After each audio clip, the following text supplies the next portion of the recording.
Malta ma tistax taffordja li jkollha grid tal-elettriku li ma tlaħħaqx mad-domanda.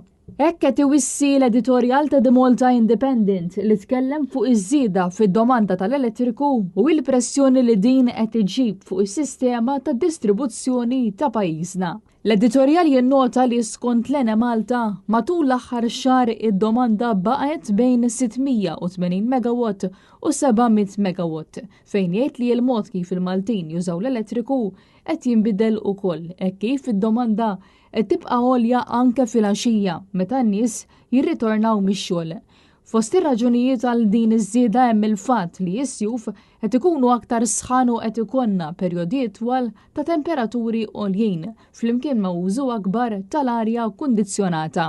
L-editorjali jirreferi wkoll għal ċifri tal-Eurostat illi juru li l-konsum tal-elettriku fid-djar żdied bi kważi 66% bejn l-2015 u l-2024, l-akbar żieda fl-Unjoni Ewropea.